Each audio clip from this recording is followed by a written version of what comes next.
My name is Genevieve Mills. If I haven't met you before, I am the Chief Operating Officer here at Oakland Nursery. We're a family-owned and operated business celebrating our 85th anniversary this year. And I am also the Director of Oakland Green Interiors, which is our interior plant design arm here at Oakland.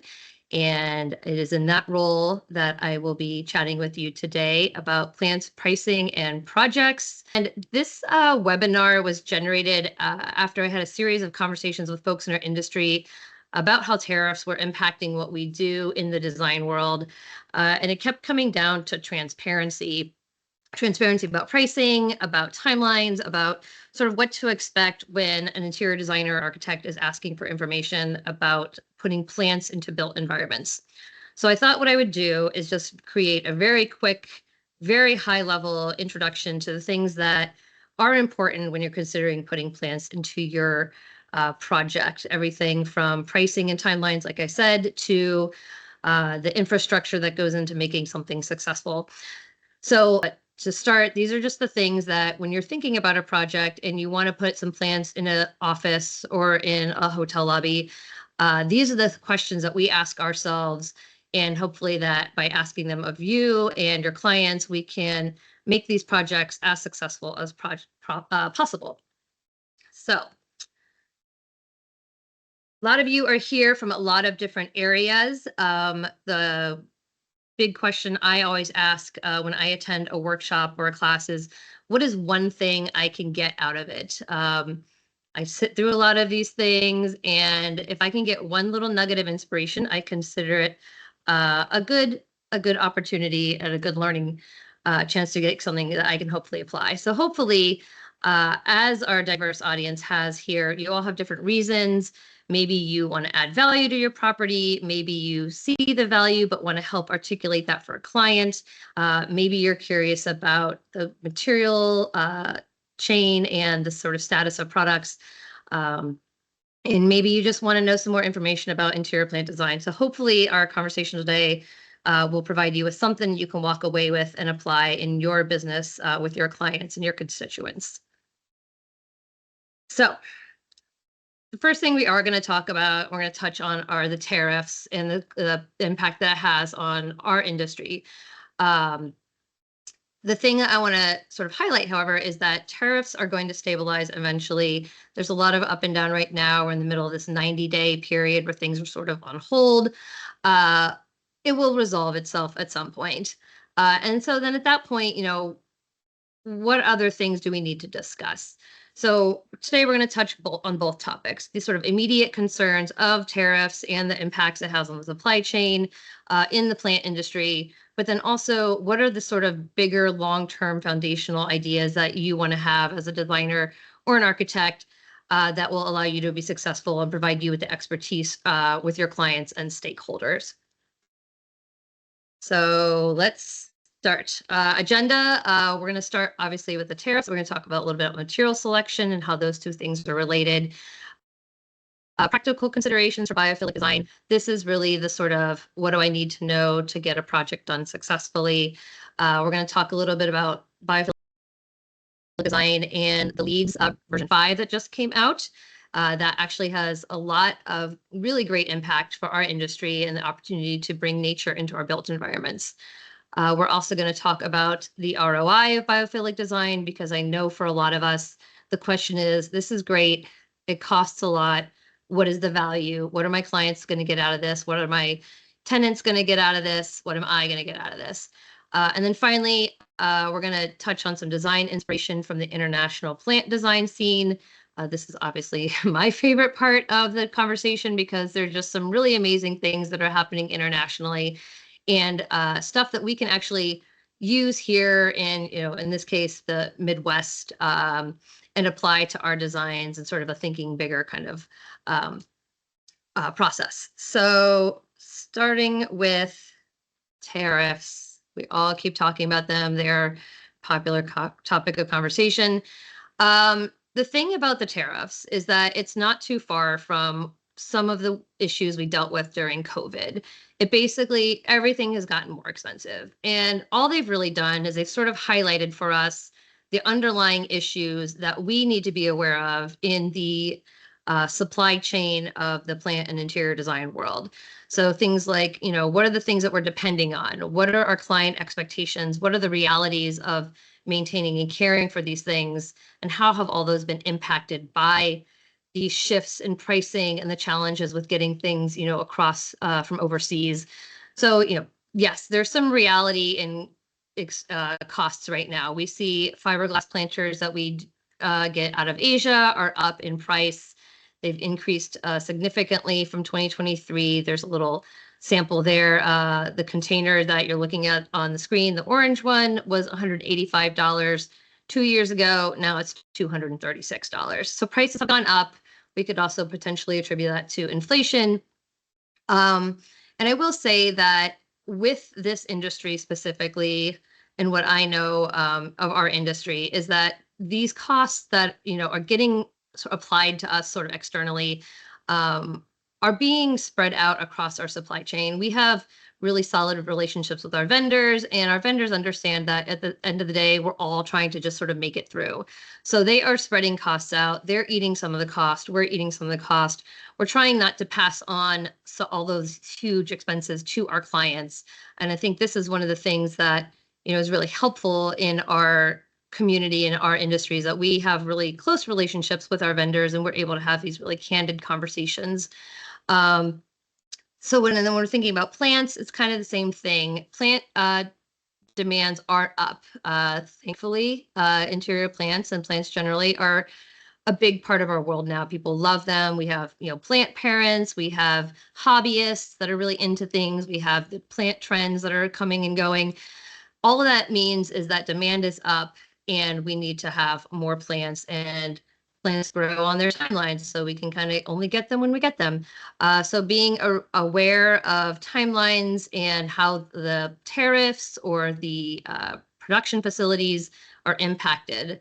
What we say is, if you have an idea of a plant that you want in your lobby, maybe a big statement plant, have a plan B if we can't get that right away. Think about, an alternative or a creative design solution. The thing about plants is that they are grown in tropical climates. Here in the United States, they're mostly grown in Florida or California. And in Florida, we get impacted by hurricanes. So that can have an impact on supplies and availability during hurricane season. So when we're looking at projects in the winter, we're really mindful of, what our growers can provide and how that's going to impact our design choices. And so these disruptions are revealing a lot of interesting things. We're seeing that plant design has always required backup plans. Again, we saw this in COVID when supply chains got pulled really tightly. And what we've learned is that we need to have a diverse array of sources for our containers, for our plants, for any of our replica materials. Diversifying means success for us. Having a plan B for design projects isn't a bad idea. If we can't do this, what about that? And then honestly, it's really illuminated the importance of managing our clients and their expectations and the reality of things. We are people who, we want to give you the sun and stars. We want to provide you with interior plants that are exactly like what your renderings are.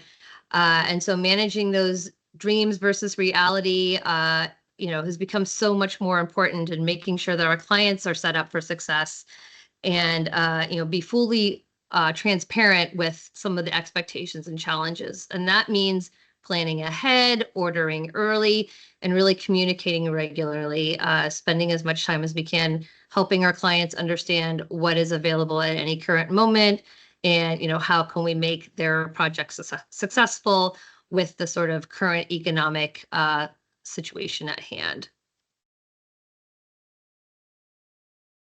And sort of what I hinted at earlier was this idea of building, strong relationships with our clients. This is where we're thinking about design practices that are resilient. And this is really where our relationships with clients come in. The interior plant design industry is relatively small, all things considered, and the vendors that we work with that are providing those materials are people we know personally, and difference being able to pick up the phone and understand exactly what is happening with our suppliers and their manufacturing in Asia, or what is happening with our growers in Florida, and having those short supply chains and being able to really communicate and understand what is going on at any given moment is really, really important. And it really is helpful for us to like allow some navigation when things get a little touchy or challenging. Again, we, lean a lot on client education frameworks that, again, maybe were born out of necessity because things were getting complicated economically or from, a supply situation. But at the end of the day, those relationships are valuable for long term. Being candid with our clients and upfront, helping our clients understand, what to expect, how to, get what they want, really only serves to make the experience better for everyone involved. So along with that, one of the things we talk about is being really strategic with our material selection. And this is going to sort of slide us into the installation conversation. But something that's really important in this industry is material durability. This could be containers or plants. A lot of it is, the container thing. So we ask a lot of questions. So if you're picking out containers for an installation, whether interior, exterior, how durable are those planters? Are they going to look good 5 or 10 years from now? Will you have to replace them if they chip or crack? Who is your vendor? What is their manufacturing process? What are their warranties? What are they promising that this is going to hold up in various types of climates? Here in Ohio, we have 4 definitive seasons ranging from freezing to boiling. So being really mindful of, what those containers are going to do if they're exterior, or how they're going to hold up in an interior setting where maybe they're getting knocked into or it's a very high traffic area. A lot of conversations revolve around plant selection, the right plant, right place, thinking about lighting, which we're going to touch on a little bit more in depth here in a moment. Understanding what our plant options are, what is a plant going to look like as it grows and evolves in a space? Is it going to fit the space? Is it going to change? Is it going to cause more problems than solutions down the road? How can we make sure that what we're choosing to put into your environment is going to set up the most success for everyone involved? It's sort of just a little example of this when I was thinking about this presentation is monsteras. They are very popular. They're still very popular. They're beautiful, fun plants. And we do put them in a lot of installations, interiors. This is what they look like, the first photo, when we get them from a grower out of Florida. It's at a 10-inch grow pot, and they are charming and lovely. The middle photo is an actual photo of one of our specimens in an account here in Columbus.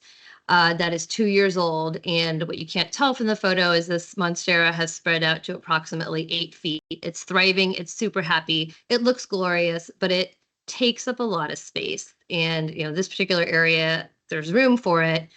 But, you wouldn't want to put this in the middle of maybe a room where you're trying to divide offices or divide cubicles, because this thing would literally eat people. Because in the wild, the last photo demonstrates what these guys do. They are vining plants. They actually want to climb on other things, trees in the wild, or moss posts in people's houses, or more in commercial settings.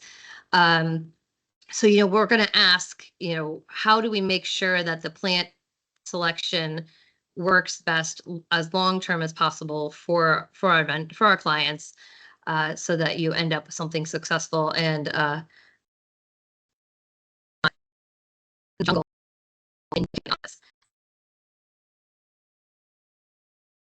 So sliding into interior or installations and planning considerations, this is really the meat of what we as an interior design firm think about when we're building a project with a client. These are the things that are going to set up everyone from long-term success from the gate. So the first thing we want to help people understand are timelines and understanding lead times for things. Container selection is important. A lot of commercial containers do take longer to get to us from either their warehouses across the country or potentially overseas. We obviously purchase things from more sort of mainstream sales places like, Wayfair or Crate and Barrel and things like that. Sometimes those can get here quickly. But being really aware of timelines and how they relate to installations. Plant demand, like I said, is up and plants grow on their own schedule. So we want to make sure that if you want some very specific plants, we know how long it is going to take to get them. Just sort of a side note, which I think is really helpful to think about, is that, at least on the East Coast, most of our plants come from Florida. A lot of the growers in Florida are slowly closing because, like many small businesses in America at large, you see people aging out. People are retiring. Their kids maybe aren't taking over business. So they're either closing companies or they're being bought out by large conglomerates. And what we're seeing is that this does have an impact on the quantities and even the qualities and availability of products, of plants. And then, of course, this sort of impacts the pricing. So, being able to be aware of sort of what's happening in Florida with our growers is really helpful so that we know, okay, so-and-so isn't growing snake plants anymore, but these folks are, and we know they're good, and we know they're cared for correctly, and we know they're pest-free, and they're, set up for success in commercial entities. So we're going to work with them. One of the things that we have been encountering are statement trees, and these are the really big atrium lobby trees that are those really big wow plants that you see in usually hotel or office lobbies. These plants take 6 to 12 months to acclimate before they're brought up to Ohio. So these guys are grown in a field and then put under shade, under gradual amounts of shade until they're at a point where they can tolerate being in a building in Columbus, Ohio. But to get one of those guys, we just got to make sure that our conversations are happening early enough in advance that we can pick out a tree, have a grower in Florida put it under shade, and then take the time to set it up so that when it does come up and come into its permanent home, it's comfortable and I can acclimate to our new space, and it's not going to panic and drop all of its leaves. So, especially with big projects like that, that's where those conversations about plant design really makes an impact to start as early as possible. So aside from as important as timelines are, the other most important number one thing, everything is number one, but really lighting is number one.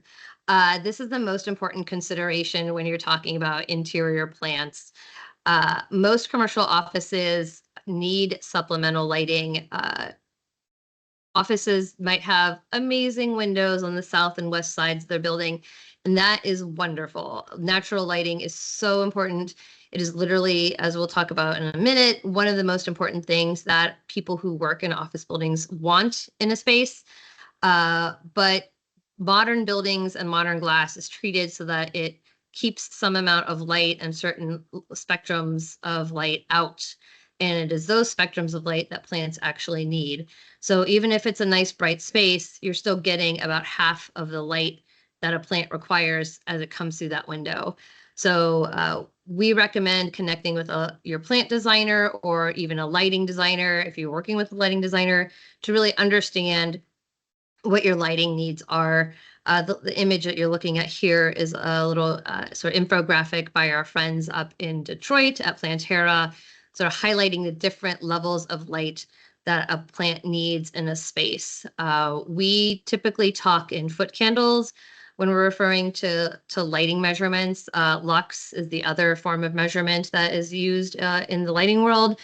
But you'll see that, offices with low light tolerant plants are, 75-foot candles. That's not very much light. So, maybe a snake plant will do okay in there, but at the end of the day, you need at least 150 for a plant to really be happy and to thrive. You'll see that if you're putting atrium trees in, the big specimens, you're looking at 250-foot candles of light. So, making sure that we're being really attentive to lighting considerations. Fun fact, Columbus is among the top 10 cloudiest cities in the US. So, taking that into consideration when we're, have maybe a glass wall building, we still need to really be aware that it's kind of gray here. So we might need some additional lighting, and having conversations with our lighting designers and our plant people ahead of time to make sure that the plants are going to have the ability to thrive is really, really key. The nice thing about lighting is that when we're talking about plant lighting, it's not grow lights that you would buy for maybe an in-home application of some form or another. They are attractive and sophisticated. We work with a company called Soltech. They provide lighting specifically for plants in the commercial sphere and have a broad variety of products. There's some track lighting. There's lights that are inserted into more can lighting fixtures. They have hanging lights. But they're the company that would say, hey, we can run a photovoltaic analysis for you and figure out what your lighting requirements need to be based on what you want plants, and then tell you what kind of lighting you should have in place. And again, like, this is the reason why, we focus on this, is because these are conversations that we want to have as early as possible in the plant design process, in the architectural design process, because, if we need to put in supplemental lighting, maybe for a plant wall, we want to make sure that your, electrician on site is aware, and that we are ordering the right products ahead of time, so that, things are in place by the time the plants roll along.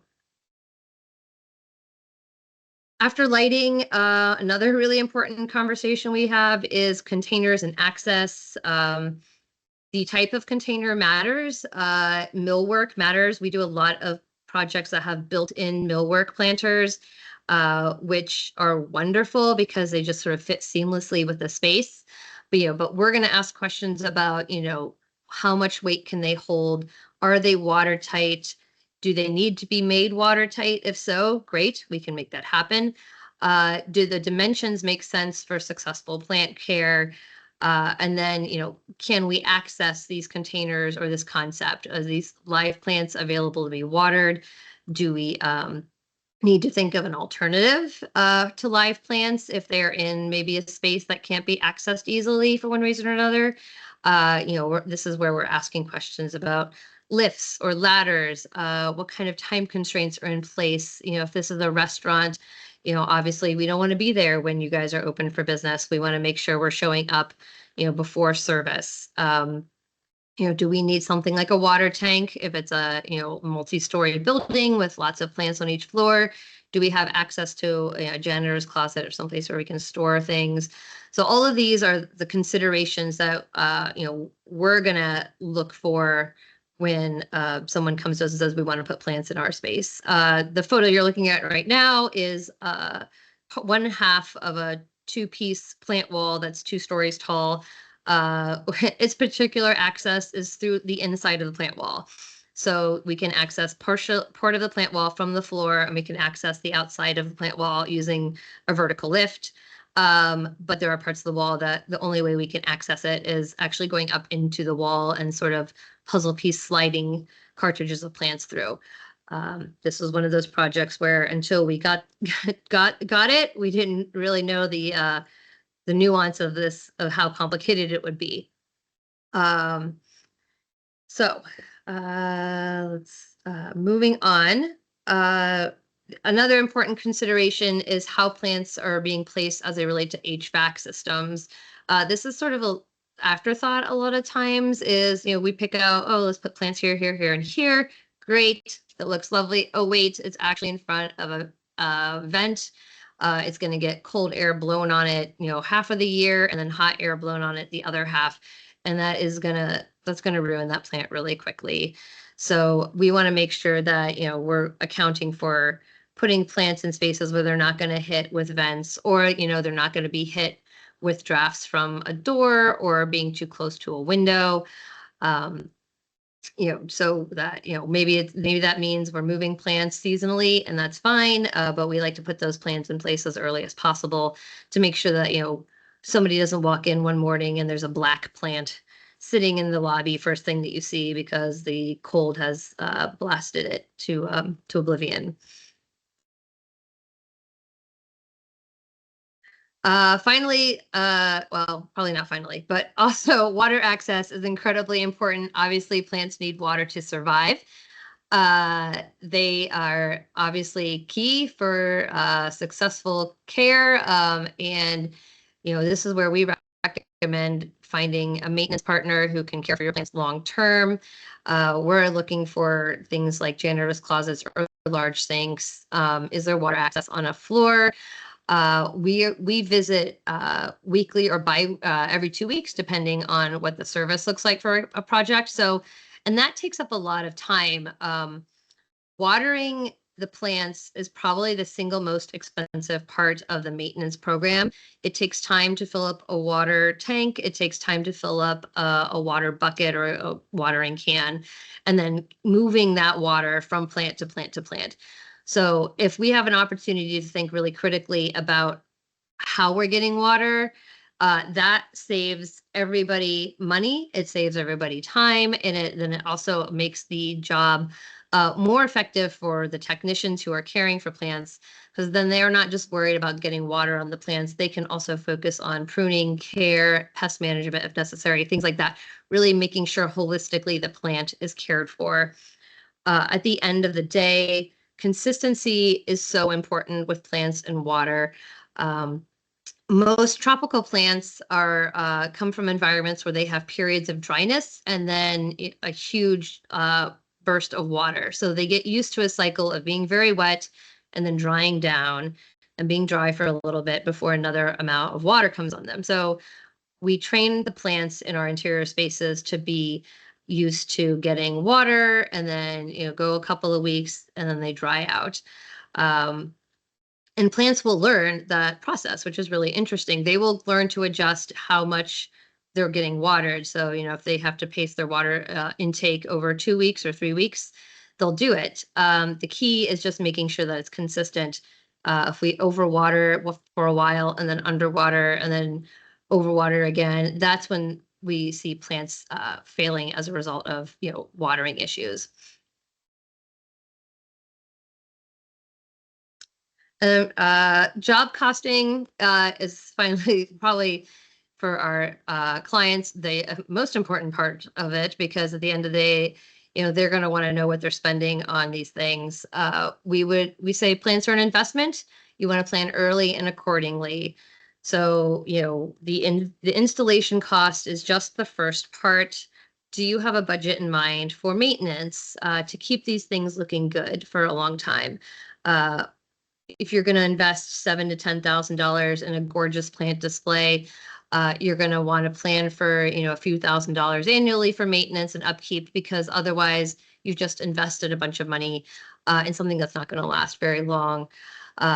Making sure that you're working with professionals who can manage those costs for you too. We've been in situations where we've come in after the fact, where a project has been installed by maybe another vendor, and nothing was in place to care for the plants. And what ends up happening is that we are rehabbing plants or replacing things that have crashed to the tune of another chunk of money, when it could have easily been avoided if there was just a plan in place from the get-go and from the date of installation to make sure that the plants are being cared for. And then finally, understanding the costs of things like infrastructure, irrigation, drainage, if it's a really complex project, and lighting. All of those are going to fit into the project and the cost of the project, and just making sure that we're thinking about all that, being really upfront with our clients and saying, hey, this is going to cost, but this is what you're going to get out of it. This is why it's worthwhile. To that point, you're probably thinking, dear Lord, this is too much stuff to think about. What is we're not doing plants, forget the plants. There's a lot of really good reasons for having live plants in an office. And that's what the next part of this talk is going to be about, that there is profound value in it. So don't be scared of the work and the cost and the planning. First off, we are really excited that there is some new changes to LEED certification as it relates specifically to biophilic design and plants in our built environments. This draft just came out in April, and it marks a pretty significant update to the rating system with LEEDs that places a really strong emphasis on quality of life, which is improving the health, well-being, resilience, and equity of building occupants. So it's not just about the environmental measures, which are still incredibly important, but also the people. At the end of the day, the people use the building. How do we make sure that this building is built for them, that it's going to create a place for them to feel happy and healthy and human-centered? So, the new LEED goals have a whole series of credits that are affiliated with nature and connecting people to nature in a more intentional way.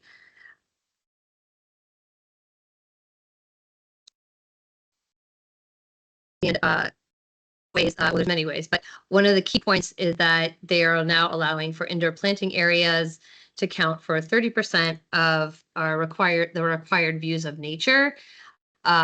This is also where plant walls come in as a means of actually hitting a bunch of the different aspects of LEEDs.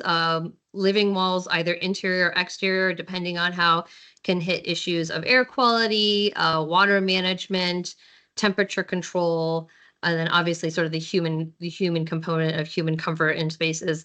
So the nice thing about these new LEED credits and approach to LEED is that plants can have a very sort of holistic approach to checking various LEED boxes.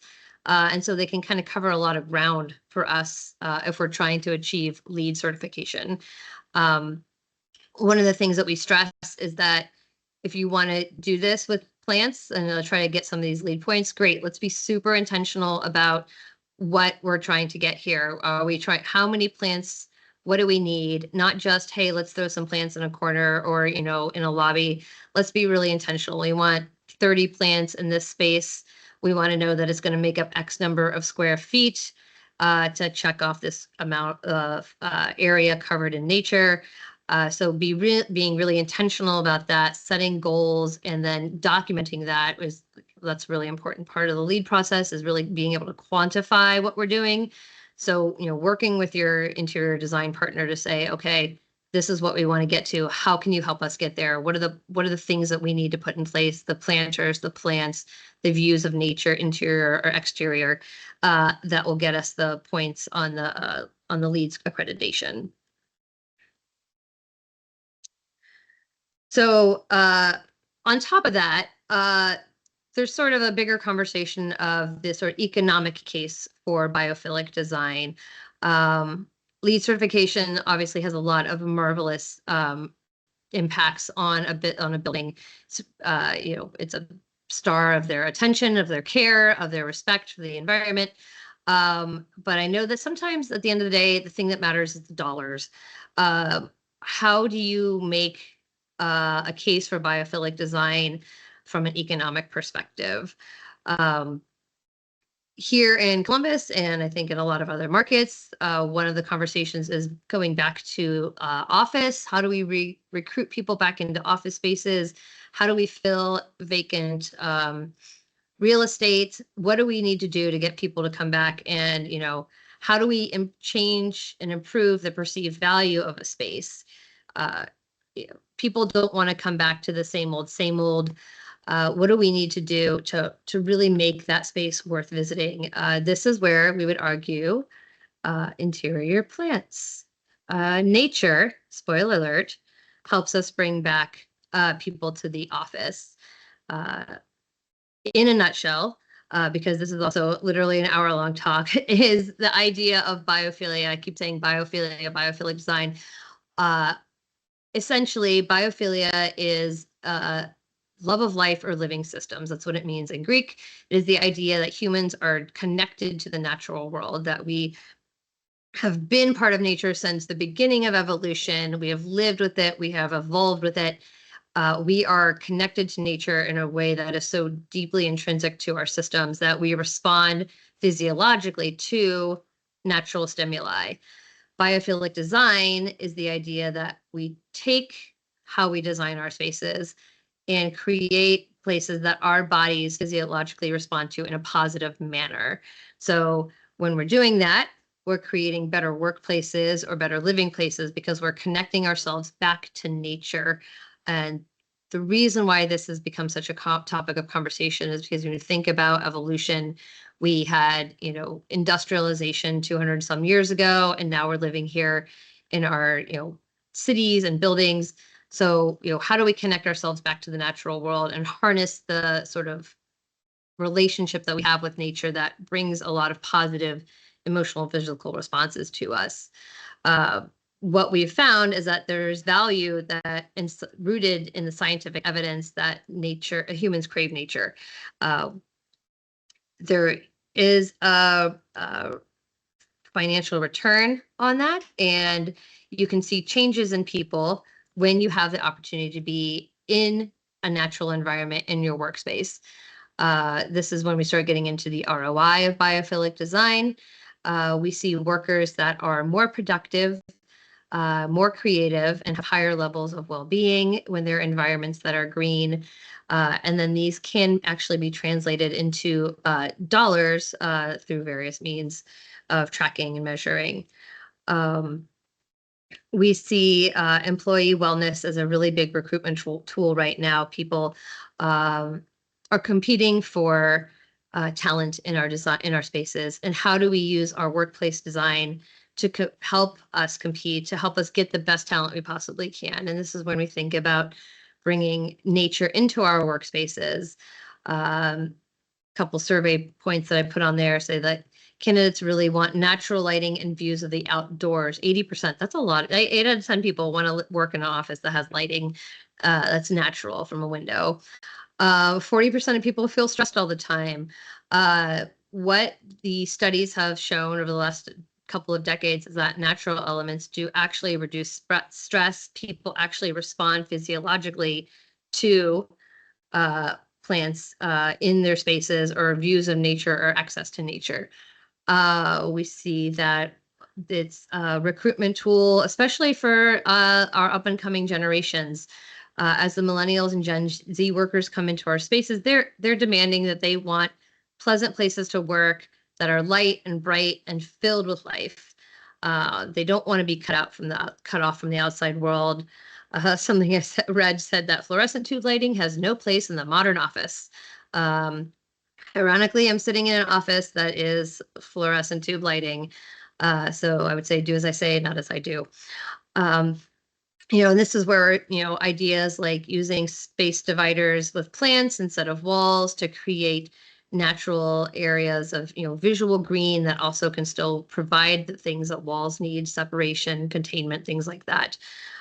This little infographic there, top 5 elements most wanted in an office. This was from the Human Spaces Global Impact Biophilic Design in the Workplace study. And basically said, again, lighting and plants are number 1 and 2 for things that people want in the office. At the end of the day, we want to try to create workspaces that incorporate nature to provide more tranquil settings that allow for effortless attention, because work is stressful, work is draining. If we can do the opposite of that, if we can restore people and make them feel better at work and make them feel healthier, then that, that has a financial payoff. We have a real cost savings, as this next slide shows. We see people showing up to the office and not calling off sick. We see fewer mental health days being taken. One study by the architecture firm Gensler found a 6% drop in turnover rates. People don't quit jobs, fewer people quit jobs when they're working in a space that they enjoy working in, that makes them feel good, that makes them feel alive and happy and healthy. There are a lot of really interesting studies and dollars that can be assigned to them when you're looking at the cost of employee absences, and don't have time to get into all of those now, but it's in the tunes of thousands and thousands of dollars. Anytime an employee is absent, there is a cost to you, and that dollar amount is quantifiable. So, if we can address that on the front end with making spaces where people feel healthy, people feel happy and want to be, that can save an employer a lot of money. There's also, again, we're not getting into healthcare and schools in this conversation, but same things apply when you talk about how plants impact people's well-being, lots of studies on plants in the healthcare industry and plants in education, and how connecting people to nature in those two environments can provide dramatic shifts in physical and mental health. This slide sort of just hits a couple of those points. The reason why nature lowers our stress is because when we're connected to the natural world, it actually triggers one of our systems to reduce the amount of cortisol that gets put into our system. And that cortisol is the hormone that generates high blood pressure. It's that stress hormone that we use when we're in a fight or flight situation, which is a really important thing to have when you need it. But what you don't want to be is you don't want to be in a constant state of fight or flight. That's actually causes stress to your heart and stress to your blood vessels. So how do you reduce your body's sort of putting that out into your system? You surround people with nature and they readjust, and it lowers our stress levels by lowering those cortisol emissions, and that actually helps lower our heart rate, lowers our blood pressure, which in turn physically makes us healthier, but then also we feel comfortable and safe in a space that has nature or natural elements in it, so that we have experiences of calmness, of joy, of creativity, all of those things where at the end of the day, when we feel safe and comfortable in a place, we're allowed, our mental load isn't spent on worried on like how I'm doing, am I okay, am I safe here? We're focusing on other things. We're focusing on, maybe our task at hand, maybe being creative, maybe just enjoying our existence without the stress of, being in a place that causes stress or anxiety. So there's a really interesting thing out in the world that I did want to show you, which is tied to this idea. Green Plants for Green Buildings is an organization that works to promote plants and nature in our built environments. They're a wonderful, wonderful organization, provide lots of information. They sort of are a warehouse of all of the studies and white papers out there about incorporating nature into our spaces. And one of the things they have on their website is this ROI calculator. Anybody can go online, anyone can use it. It's not behind a paywall or anything. You don't have to be a member of Green Plants for Green Buildings. When you go to this ROI calculator, you can say, okay, we're going to spend this month on a maintenance investment on our plants. We have this many employees. The average salary is X. We want to see, in this case, it's a 12% improvement of performance. You could skew that down a little bit if you're feeling a little, suspect. And then, hit, go, and it will run a report and it'll say, okay, if you're spending $450 a month, this many people are impacted. This is their salary. You want to see this much of an improvement. It'll run the numbers for you and say, okay, you're going to spend $5,400 maybe a year on maintenance for your plants, but your performance value gain is going to be $61,000 based on the fact that you have people who are going to be performing better because they're happier in their workspace. So your ROI on that is going to be almost 11 times, which is pretty great. That's a great ROI. So I would encourage anyone who's interested to go to Green Plants for Green Buildings and mess around with that. If you're trying to pitch a client on the value of putting in a plant wall or something like that, this is a kind of fun, interesting way to do that. So I'm going to jump into some quick design trends. A lot of amazing things out in the world. This is a photo of Portland, actually, and their brand new, beautiful airport. What we're seeing is that plant design is infrastructure, not just decoration. Smart systems and innovations are helping plants survive. Small intentional design decisions can impact things dramatically, but obviously bold designs can have a bigger impact. One of the things that I found that I just sort of loved was this building that's being currently constructed in Copenhagen. It's an all timber building with green rooftop terraces, gardens. They're going to have food and vegetable production. This is an example of like really being intentional about connecting plants all the way through the entire space, not just, in a clump in the corner. I'm gonna hand it to the Europeans for, thinking big and ambitious, right? Multiple tiered rooftops of green that people can get to, and then really bringing that in sort of all the way through to including food production for their office restaurant. Another big thing, plants are art. They're not just things that, again, sit in a corner. We're incorporating them in really interesting ways. We're using them as art on the walls instead of sort of your standard corporate art painting. We're putting them in furniture. We're building them into furniture. We're taking moss and using it in really fun ways, like in this photo in the bottom right corner. It's not just a moss ball, it's a three-dimensional moss tree. We have displays that are going above and beyond just things on a wall. And that's where I think we can get really creative with the products that we use and sort of think above and beyond just a plant in a container. In terms of technologies, we have some really amazing products out there.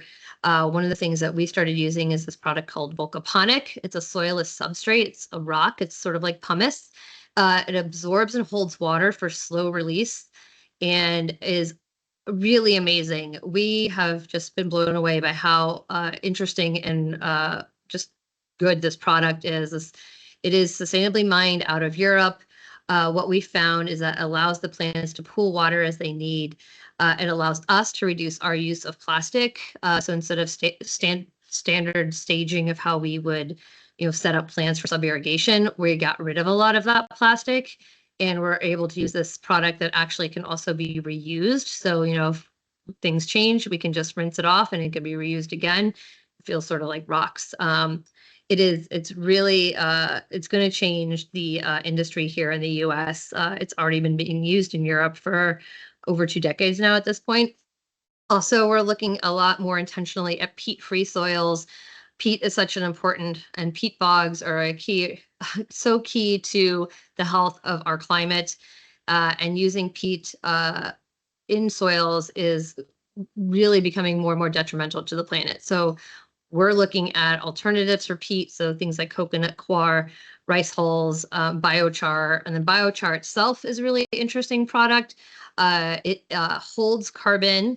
It's created with agricultural and forestry waste, so it's it's sustainable. We're just reusing things, and it's great at nutrient absorption. So really excited for our exterior products. We use these things like biochar and peat-free soils because that is, as we trend toward more intentional, more environmentalism, this makes a huge difference, not only in plant health, but also sort of global health. We also see a lot of interest in use of plant alternatives.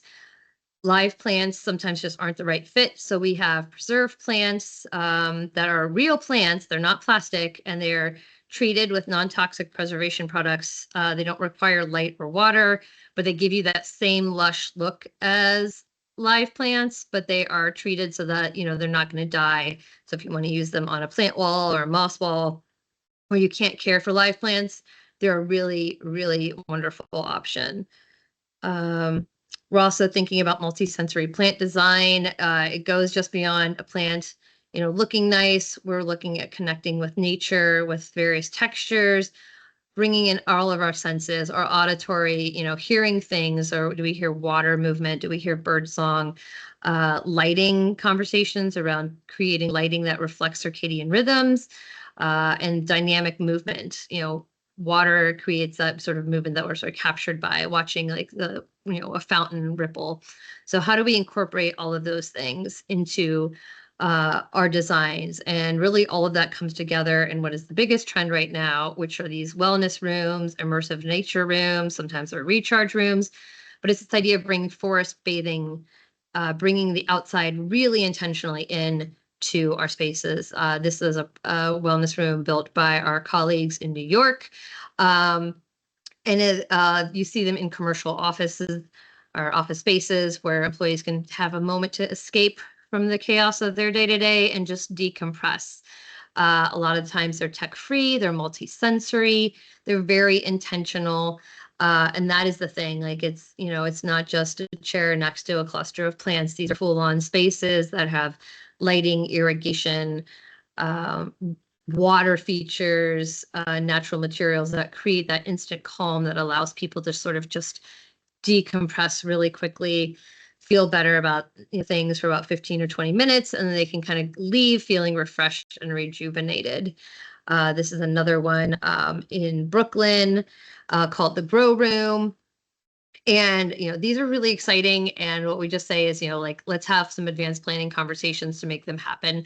We're combining natural light, temperature controls, humidity controls, selective plants picking, and making sure that like everything is really intentional and planned ahead of time to set up these spaces that people can really take a moment and just rest in. They are very complex to plan, but the payoffs at the end of the day can be enormous when you're talking about bringing people into, tenants into a building or bringing people into an office. All right, a little bit late on the behind, but just some key takeaways. At the end of the day, strategic positioning wins projects. If we can demonstrate that biophilic design is a business advantage, that there's an ROI there that is real, that helps everybody involved. And that's where we love to have those conversations with our designers and architects. Client education prevents problems. We strive for transparency so that everybody understands the process, understands what to expect when we're dealing with live plants and water and soil. We value constraints because they drive innovation. If the tariffs have taught us anything, and if COVID taught us anything, it's how to be creative. A lot of the times the limitations we experience bring us more creative solutions and opportunities to do something really interesting. Partnership is key.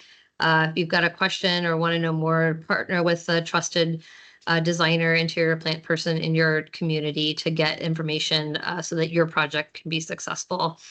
And then finally, we would argue creative design is totally worth the risk. Do something crazy with some plants and some nature, and people will notice. It will make a difference in people's lives. It will make everyone's lives better, and hopefully give you something cool to share moving forward. Couple resources for you all.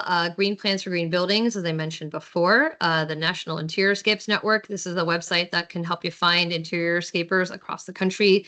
It's not even all of them. It's just a handful, and one in each market. And then, of course, my company, Oakland Green Interiors, we love being a resource for people. So if you have any questions, please feel free to reach out to us. Thank you so much for your time. I really appreciate it. Please feel free to reach out if you have any questions. And I hope you all have a wonderful day. Thanks so much.